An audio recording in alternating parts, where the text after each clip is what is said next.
Morning students, आज हम जो करेंगे सारे न्यूमेरिकल्स करेंगे, कंडक्टिविटी, मोलर कंडक्टिविटी और स्पेसिफिक कंडक्टिविटी जो भी आपके पास आए हैं अभी तक। तो सबसे पहले हम क्वेश्चन से स्टार्ट करते हैं। सिंपल सा क्वेश्चन लेते हैं। देखो, अगर कह रही हूं मैं, स्टेटमेंट लिख रही हूं, if specific conductivity of n/50 KCl solution at 298 Kelvin is 0.002765 ohm inverse centimeter inverse and resistance of a cell containing this solution is 100 ohms. Calculate cell constant. तो आपसे सेल कांस्टेंट पूछा है, तो सेल कांस्टेंट पूछा है तो आपको cell constant के दो फॉर्मूले आप पता लगा सकते हो। तो देखो, सेल कांस्टेंट का एक फॉर्मूला जो बिल्कुल सिंपल है वो तो क्या है, L/A, ये तो आपको बताया था। और ये अगर आपको ध्यान हो, ये सेल कांस्टेंट आया कहां पर था, तो जब भी आपको न्यूमेरिकल करने हो आप ये सोचो कि इनमें से कौन सा यहाँ पर फिट होगा। तो अभी मैं जस्ट लिख रही हूँ दोनों समझाने के लिए। तो देखो, L/A तो दे नहीं रखा है यहाँ पर कहीं पर भी, तो इसका मतलब ये वाला यूज होने नहीं वाला है। और अगर आपको ध्यान हो, जो कापा होता है उसका हमने बोला था कंडक्टेंस इनटू में क्या, सेल कांस्टेंट। तो यहाँ से हम सेल कांस्टेंट का दूसरा फॉर्मूला निकाल सकते हैं। क्या निकाल सकते हैं? ये वाला इसका मतलब इस्तेमाल नहीं होगा, तो हम इसको मिटा दें। ये हो गया, ठीक है। तो यहाँ पर सेल कांस्टेंट की वैल्यू आ गई, वी नो, यहाँ पर हम लिख देते हैं, we know kappa is equal to g into g star. तो जी स्टार जो है वो क्या है, सेल कांस्टेंट, और वो किसके बराबर होगा, कापा अपॉन में जी। अब यहाँ पे कापा ढूंढो आप। स्पेसिफिक कंडक्टिविटी दे रखी है कि नहीं दे रखी है? दे रखी है। अब ये देखो, क्या यहाँ पर कंडक्टेंस दे रखी है, कंडक्टेंस यहाँ पर नहीं प्रोवाइड है। अब कंडक्टेंस प्रोवाइड नहीं है तो क्या क्या चीज प्रोवाइड है वो लिख लेते हैं। गिवन क्या दिया हुआ है, गिवन ये दिया हुआ है, एक तो नॉर्मेलिटी दे रखी है जिसकी हमें जरूरत ही नहीं है, ठीक है। दूसरा क्या दे रखा है, टेम्परेचर, क्या उसकी जरूरत है, उसकी भी हमें नहीं है। एक दे रखा है, ये क्या चीज है, ये कापा, कापा की हमें जरूरत है, ठीक है ना। इसकी वैल्यू लिख लेंगे हम, कितनी है, 0.002765 ओम इनवर्स सेंटीमीटर इनवर्स, ठीक है, ये हमने लिख ली। और क्या चीज दे रखी है, देखो रेजिस्टेंस दे रखा है जो हमें कंडक्टेंस में प्रोवाइड, मतलब फॉर्मूला निकालने के लिए जरूरत है। आर क्या है, 100 ओम। अब यहाँ पर जो कंडक्टेंस जो हमें चाहिए, तो हमें तो सिर्फ दो ही टर्म चाहिए ना, ये सब चाहिए ही नहीं हमें जो दे रखा है। तो कई बार एग्जामिनर बहुत सारी चीजें देते थे कंफ्यूजन के लिए, तो आपने कंफ्यूज नहीं होना, आपको सिर्फ क्या चीज चाहिए, एक के चाहिए और एक जी चाहिए, मतलब सॉरी कापा चाहिए और जी चाहिए। अब जो ये कापा है, ये कापा तो आपको एज इट इज प्रोवाइड कर रखा है, लेकिन जी प्रोवाइड नहीं कर रखा। और जी को आप जानते हो, जी क्या होता है, 1/r। तो इसका मतलब यहाँ पर क्या हो जाएगा, जी यहाँ पे 1/100 कर देंगे हम, ठीक है। तो ये हो गया 1/100, ठीक है। इतना समझ में आ गया। बस वैल्यू पुट करनी है आपने, वैल्यू पुट कर दीजिए। यहाँ पर जो हमें लैम्डा, सॉरी कापा दिया हुआ था, कापा की वैल्यू कितनी दी थी, 0.002765 ओम इनवर्स सेंटीमीटर इनवर्स, और जी हमने निकाल लिया कितना, 1/100 ओम इनवर्स। तो हमारा जो जी स्टार हो जाएगा वो क्या होगा, कापा अपॉन में जी। कापा कितना है हमारे पास, 0.002765 अपॉन में 1/100 था, तो इंटू में 100 चला जाएगा, तो जी स्टार की वैल्यू क्या आ जाएगी, ये दशमलव जो है वो पीछे चला जाएगा, तो ये हो जाएगा 2765 सेंटीमीटर इनवर्स। सिंपल क्वेश्चन था, कुछ नहीं करना था, बट बच्चे कंफ्यूज हो जाते हैं इसमें। ये समझ में आ गया। अब आते हैं हम नेक्स्ट न्यूमेरिकल पर।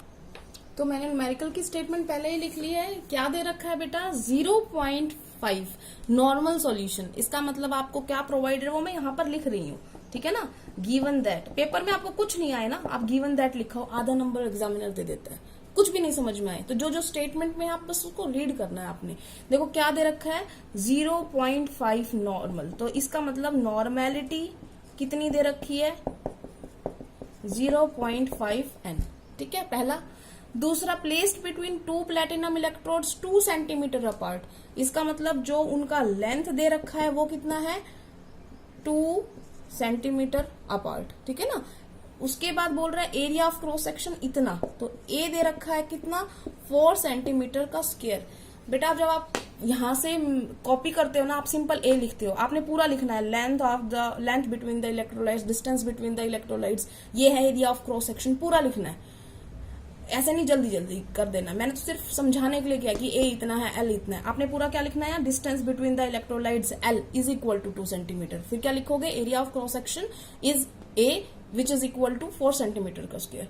उसके बाद क्या दिया हुआ है, रेजिस्टेंस। रेजिस्टेंस कितना है, रेजिस्टेंस है यहाँ पर 25 ओम, ठीक है ना, तो हमने लिख दिया रेजिस्टेंस 25 ओम। उसके बाद आपसे पूछा इक्विवेलेंट कंडक्टिविटी। तो एज फॉर्मूला हमें क्या क्या चीज रिक्वायरमेंट है वो देख लेते हैं। अगर हमारे पास सब कुछ है तो कुछ जरूरत ही नहीं है हमें क्या चाहिए, एक तो चाहिए हमें कापा और एक चाहिए हमें नॉर्मेलिटी, यही चाहिए, फॉर्मूला हमारा यही है इक्विवेलेंट कंडक्टिविटी के लिए। तो देखो नॉर्मेलिटी आपको प्रोवाइडेड है, बिल्कुल आपने कापा ही तो निकालना है, और कापा के लिए सारी जितनी चीज चाहिए वो आपको प्रोवाइडेड है। तो आप कापा निकाल सकते हैं कि नहीं निकाल सकते हैं, निकाल सकते हैं, तो कापा निकालते हैं। तो कापा कैसे निकालते हैं, देखो अगर आपको ध्यान हो, कापा जो होता है वो किसका उल्टा होता है, रेजिस्टिविटी का, ठीक है ना। तो या तो आप डायरेक्ट फॉर्मूला याद कर लो, नहीं तो हम यहां से भी निकाल सकते हैं इसको। और रेजिस्टिविटी निकालने के लिए हमें, क्योंकि कंडक्टिविटी उल्टा होती है रेजिस्टिविटी के, रेजिस्टिविटी निकाली कैसे थी, रेजिस्टेंस जो होता है, मैं यहाँ पे सिर्फ आपको निकालने के लिए दे रही हूँ, आप डायरेक्ट फॉर्मूला लिख लेना, उसका कोई दिक्कत नहीं है। रेजिस्टेंस जो होता है, रेजिस्टिविटी इतना होता है, ठीक है। तो हमें किसकी वैल्यू चाहिए, हमें इसकी चाहिए, तो ये हो जाएगा आर ए ओवर एल, ठीक है, आर ए ओवर एल, इतना आ गया समझ में। यहां पर लिख दो इसको। अब जो जो चीज है, आर नीचे था, ठीक है, एल ऊपर है और ए इसी के साथ में, ठीक है, आ गया समझ में। बस वैल्यू पुट कर दो। तो हमारे पास, मैं इसको इरेज कर देती हूं ताकि आप कंफ्यूज ना हो। एक तो आप ये फॉर्मूला डायरेक्ट यूज कर सकते हो, और मान लो मैम की कंफ्यूज हो रहे हैं, हमें ध्यान नहीं है, हम क्या करें, तो आपको एक फॉर्मूला ये भी बताया था, जी इंटू में जी स्टार, ठीक है ना। तो जी क्या है 1/r, वही है 1/r, और सेल कांस्टेंट क्या है L/A, समझ में आ गया। तो आप कौन सा भी फॉर्मूला यूज कर सकते हैं इनमें से, जो आपकी मर्जी हो, जिसमें आप इजीली आप उस क्वेश्चन को कर सके। तो हमने किया, हमने जो वैल्यूज हैं वो पुट कर लेते। देखो जी के लिए हमें क्या करना है 1/r, तो 1/r हमने लिख दिया। उसके बाद जी स्टार, जी स्टार होता है L ओवर A, L कितना है 2, एरिया कितना है 4, कितना आ गया ये 1/50, ठीक है, कितना आ चुका हमारे पास 1/50। तो अब इसकी यूनिट लिख लेते हैं। यूनिट क्या है इसकी, साइमन, क्योंकि हमने सेंटीमीटर में लिया है तो साइमन पर सेंटीमीटर, ठीक है, इतना दिखाई दे रहा है आपको, ये आ गया समझ में। अब देखो हमें क्या निकालना, हमें तो ये निकालना है ना, तो अब इसमें वैल्यू पुट कर सकते हैं हम इजीली। हमारे पास कापा भी आ गया है, हमारे पास एन भी है, वैल्यू पुट कर देते हैं। वैल्यू पुट की, हमने क्या आया देखो, हमने इसमें पुट करनी थी वैल्यू कापा इंटू में 1000 ओवर एन। कापा की वैल्यू अभी आपने निकाली है, कितनी आई है 1/50, यहाँ पर 1000। नॉर्मेलिटी की वैल्यू कितनी है 0.5, कैलकुलेट कर सकते हैं। तो यहां से एक 0 हटेगी तो ये आ जाएगा 40 साइमन सेंटीमीटर में लिया था हमने, और ये इक्विवेलेंट कंडक्टिविटी है तो इक्विवेलेंट -1, ये आ गया आपका आंसर। तो क्वेश्चन में कोई दिक्कत नहीं है, सिर्फ आपने बाय स्टेप चलते रहना है। अगले क्वेश्चन पर आते हैं।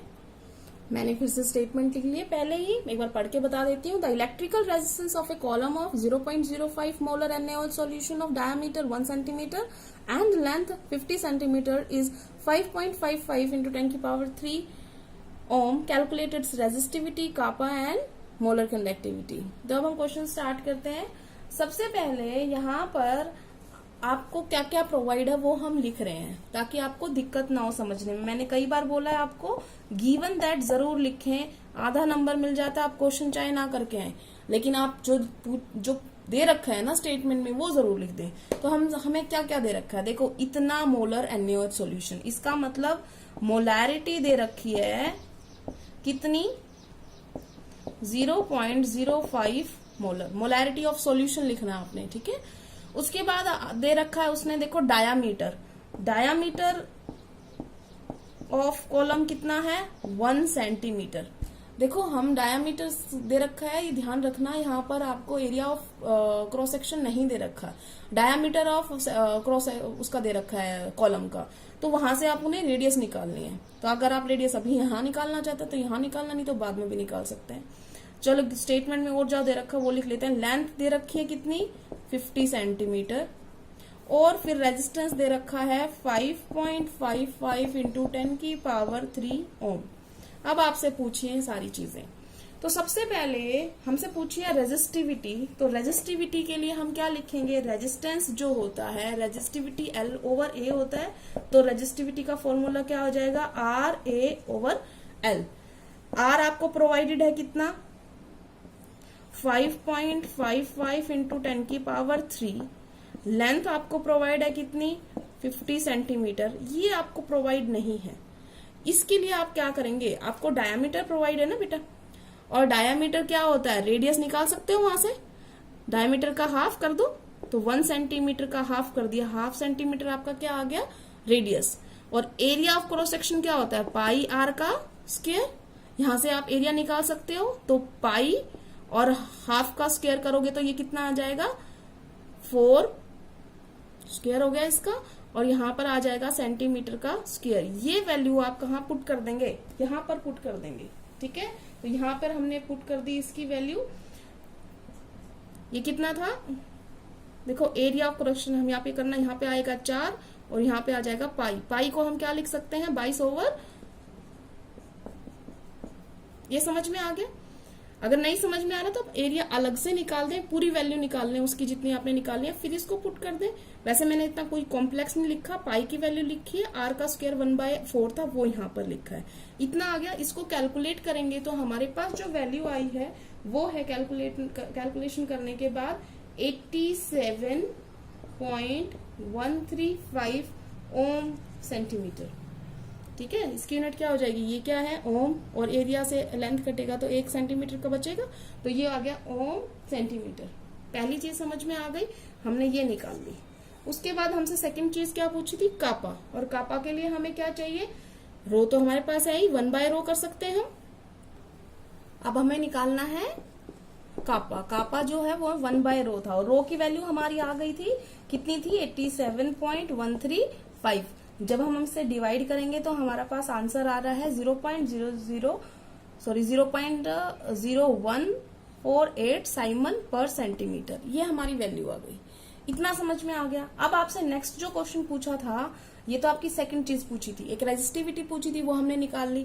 थर्ड चीज पूछी थी जो थी मोलर कंडक्टिविटी, और मोलर कंडक्टिविटी के लिए आपको क्या चाहिए कापा इंटू में 1000 बटे में एम, एम भी आपको प्रोवाइड है। कापा आपने निकाल लिया, वैल्यू निकाल सकते हो, कापा की वैल्यू कितनी है 0.01148 इंटू में 1000, और मोलैरिटी आपको प्रोवाइड थी वो थी 0.05।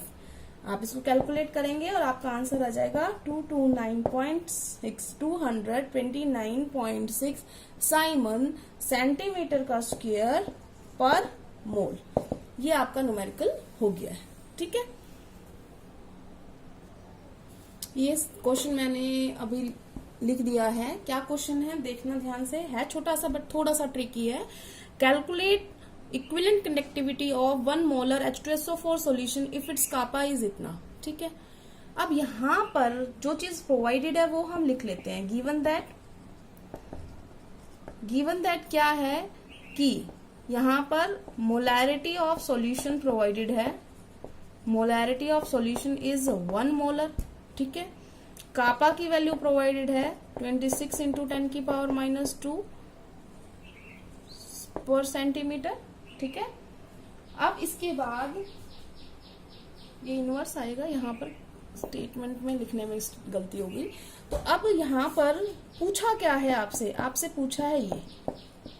अब इसके लिए आप सिंपल से तरीके से भी कर सकते हो, या कॉम्प्लेक्स बनाना है आपको तो आप कॉम्प्लेक्स भी बना सकते हो। देखो सिंपल तरीका क्या है, एक तरीके से यहाँ पे सिंपल फॉर्मूला क्या होता है, कापा इंटू में 1000 बटे में n, ठीक है। तो यहाँ पे आपको क्या निकालना है, यहाँ पे आपको ये चीज निकालनी है, जबकि ये प्रोवाइडेड है, ये प्रोवाइडेड नहीं है। तो सिंपल सा स्टेप है, ज्यादा मुश्किल है ही नहीं। नॉर्मेलिटी आपने निकालनी है, आपको मोलैरिटी दे रखी है, तो मैंने आपको एक फॉर्मूला बताया हुआ है कि नहीं, कि नॉर्मेलिटी जो होती है वो n इंटू में मोलैरिटी होती है। और ये n क्या होता है, कितना नंबर ऑफ H प्लस होगा, अगर एसिड है तो कितना बेस ने OH माइनस दिया, ये सब। तो यहाँ पर क्या दिया है आपको, देखो आपको दिया है H2SO4। H2SO4 इसका मतलब कितने H प्लस देगा, वो 2 देगा। मोलैरिटी कितनी है, 1 है, तो इसका मतलब ये कितना नॉर्मेलिटी आ गई इसकी, 2 नॉर्मल। अब बाकी तो आप वैल्यू पुट कर ही सकते हो, कर दो। 26 इंटू 10 की पावर -2 इंटू में 1000 बटे में नॉर्मेलिटी हमारी 2, ये आ गया, ये कट जाएगा, तो ये आ गई हमारे पास वैल्यू।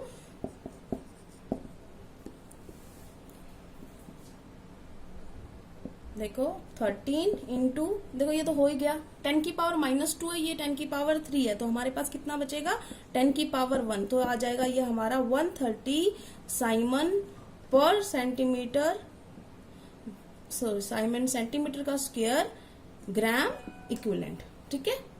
तो ये क्वेश्चन बहुत सिंपल था, लेकिन बच्चे कंफ्यूज हो जाएंगे कि मैडम पूछा क्या है, मोलैरिटी दे रखी है, नॉर्मेलिटी वाला क्वेश्चन निकालना है। तो घबराना नहीं है, आपने कुछ ना कुछ ऐसा जरूर होगा जिससे आप उस चीज से बाहर निकल सको, उस प्रॉब्लम को सॉल्व कर सको, ठीक है। तो हम जितने भी पॉसिबल न्यूमेरिकल्स थे मैंने आपको करा दिए हैं, फिर भी आप प्रैक्टिस करेंगे तो आप अच्छी तरीके से इनको कर पाएंगे, ठीक है। Thank you class.